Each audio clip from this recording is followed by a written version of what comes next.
Good morning, everyone. I'm delighted to see you all here. As an MEP, I work with 27 different countries and 27 different media. And each country's media has different relationships with diversity.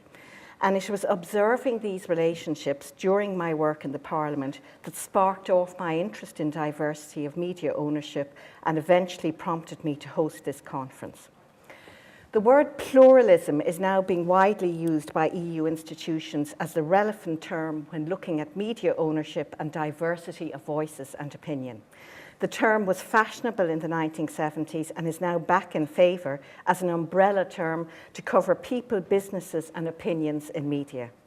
To be relevant, pluralism must not only be about the marketplace.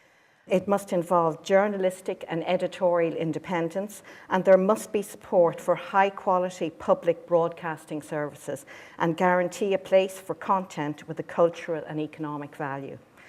I believe too that any discussion on pluralism and its influence on democratic accountability must take into account our understanding of democracy, which requires deep analysis in an era of global corporations, transnational corporate lobbying, corporate donations to political parties, and the dependence by the body politic on expensive marketing and sophisticated advertising campaigns to sway public opinion.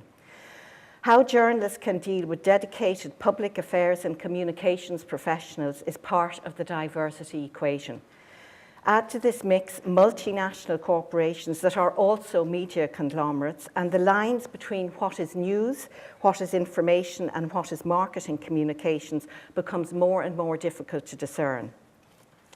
As I said in my opening remarks, my interest in media diversity was prompted by my direct experience in the Parliament, observing and dealing with a wide range of media.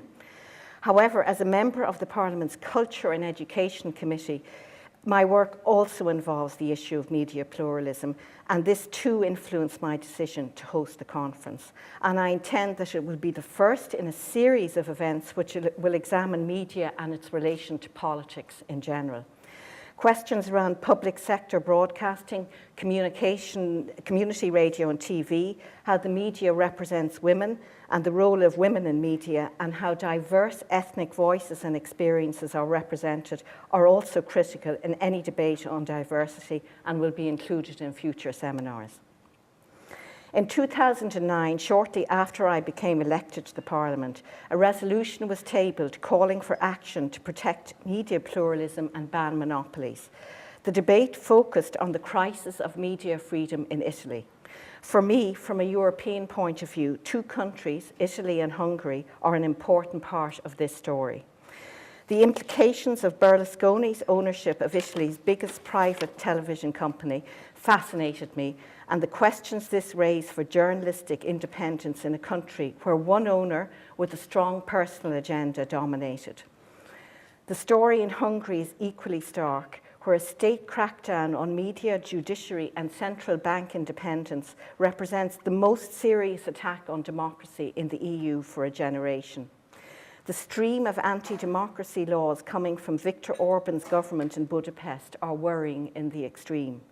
These measures include a government-appointed council which decides if media output is balanced or not, the replacement of key figures in the state-run media with party apparatchiks, and a recent refusal to renew the licence of a liberal radio station which has been critical of the right-wing government. Journalists from the country's public sector broadcaster went on hunger strike. The situation in Hungary may be a breach of human rights protected in EU treaties, and the European Commission has initiated proceedings against Viktor Orban's government. Orban dismisses these proceedings as part of a conspiracy of the European left. Although he has pulled back on some of his plans, the proposals to restrict journalistic freedom remains. In fact, I think it would be safe to say that I could not hold this conference in Hungary. I would be nervous, and so would all the journalists be nervous they wouldn't turn up at this particular point.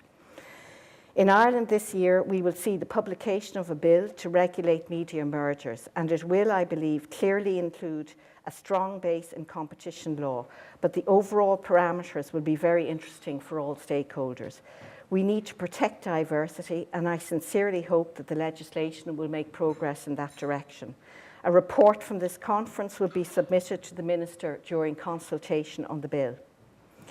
Today we look at private sector media ownership and what this means for journalistic independence. In order to include the opinions of working journalists during today's debate, I commissioned a survey of 100 journalists in the Republic on this question of ownership. The results are interesting. Nearly half of those surveyed believe that Ireland does not have adequate media diversity and agree that legislation is needed to protect it. And 42% of respondents welcome the fact that the government is introducing legislation on media mergers. Less than a fifth of the respondents believe we have adequate diversity. Half of the respondents agreed that internet media is helping to protect diversity, and 61.3% agree strongly that we need regulation to protect it in the print media. But although the journalists in the survey are concerned about diversity, in their day-to-day work, over a half say that owners do not directly influence their work. However, a not insignificant 20% say owners have influence on their work. This is just a small snapshot of the survey, and the complete report is on my website from today. This issue is treated as an important fabric of European democracy by both the European Parliament and Commission. The Commission has set up a high-level group on this issue. The group's mandate is to see how the EU can enable freedom and pluralism of the media, including independent media governance. Both the Commission and the European Parliament believe these are key elements for enabling the exercise of freedom of expression, which is one of the essential foundations of the European Union. Since 2009, there has been much debate, discussion and interest in this issue in the Parliament, and this event today brings the debate to Dublin. This conference is fundamentally about journalists and how they can go about their work, and about journalistic independence and how this links to democracy. Ultimately, I hope today will be about journalists and their trade and their ability to work and earn a living, and to function as an independent and important part of an energetic democracy. As well as submitting a report during the consultation phase on the Irish Government Bill on media mergers, I also intend to submit a report from this conference to the high-level group in Europe. Finally, and before I conclude, can I thank all the speakers and chairs for making their expertise and time available to us today, and especially to thank the Minister for his interest, and he'll be along later to address the conference. And at that stage, I, as a politician who should not own the media either, which is one of the reasons that as an MEP I have a certain freedom to host a conference like this. I somehow doubt that a national politician would feel the same freedom to do so. I'm going to exit the stage and let everybody else talk to each other and talk to me. Thank you very much.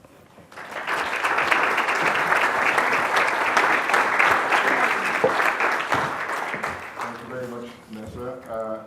And introduce